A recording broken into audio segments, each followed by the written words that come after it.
কালকে মনে হয় তাদের একটা পার্টি হয়েছে, মন থেকে চাই তরুণ ছেলেরা একটা মনে শখ দেখেছে একটা রাজনীতি করার, করুক, কিন্তু কথাবার্তাগুলো তো একটু ভালোভাবে বলতে হবে। এমন কথা বলো কেন যা আমাদের উত্তর দিতে হয়। কদিন ধরে তারা শুরু করেছে ব্যানার ধরার নাকি 5টা লোক আমাদের ছিল না।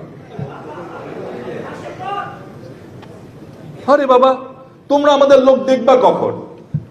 আমরা যখন মিছিল মিটিং করেছি সরকারের সকল অত্যাচার নির্যাতন নিপীড়ন সহ্য করে, তখন তো তোমরা অনেকেই ছাত্রলীগ করতাম।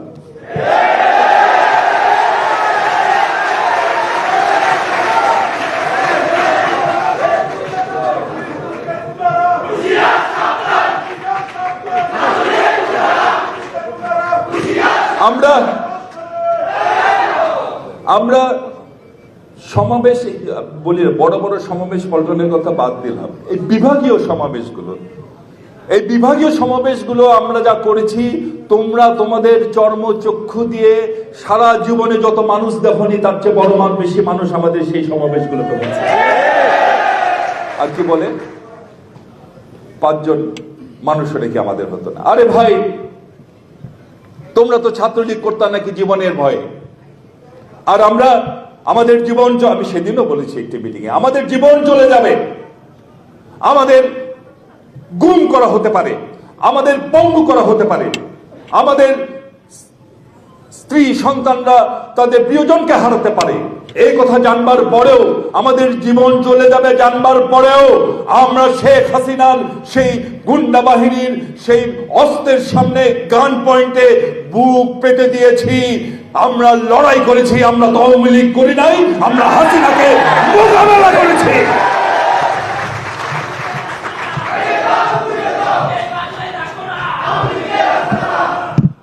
দেশ জুড়ে তোলপাড় ওয়ালটন ফ্রিজ কিনে আপনিও হয়ে যেতে পারেন মিলেনিয়ার। একদিন ডিবি রিমাইন্ডে একদিন নেওয়ার পরে ওই আপনারা তোমরা কেউ কর্মসূচি প্রত্যাহার করেন। আমি বলছি না এটা একটা কঠিন কাজ, সবার হবে না। তোমরা তো নতুন প্লিজ, তোমরা তো বেশি দিন অল্প দিন আন্দোলন করেছো, ঠিক আছে, তোমাদের আন্দোলন তো আমাদের কারণে আমাদের বিজয় অনেকখানি ইজি হয়ে গেছে, আমরা অস্বীকার করবো না।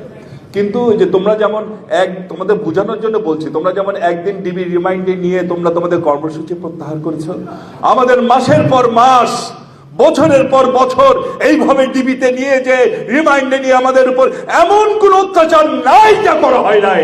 কিন্তু কর্মসূচি প্রত্যাহার তো পরের কথা, দলের বিরুদ্ধে একটি টু শব্দ, আমাদের নেতা নেত্রীদের বিরুদ্ধে একটি টু শব্দ আমাদের মুখ দিয়ে উচ্চারিত হয় নাই, করতে পারে নাই তারা। সুতরাং কথাবার্তা এখন থেকে বলবো, অনুরোধ করবো, আসলে আমরা সবাই মিলে একসাথে থাকি, কারণ দেশের বিরুদ্ধে বড় ষড়যন্ত্র চলছে, দেশের মানুষের বিরুদ্ধে বড় ষড়যন্ত্র চলছে। আমরা পরস্পরকে আক্রমণ পারতপক্ষে অ্যাভয়েড করার চেষ্টা করবো। আমি বলতে চাচ্ছিলাম না, অসীমের কথাটা বলার পরে আমার কারো যদি ভিতরে আসলে খারাপ লাগে, এইভাবে আঘাত করে যদি কেউ বলে খারাপ লাগে। আগামীতে আমরা সবাই মিলে একসাথে চলবো, দেশকে রক্ষা করব, গণতন্ত্র প্রতিষ্ঠা করব, জনগণের অধিকার প্রতিষ্ঠা করব।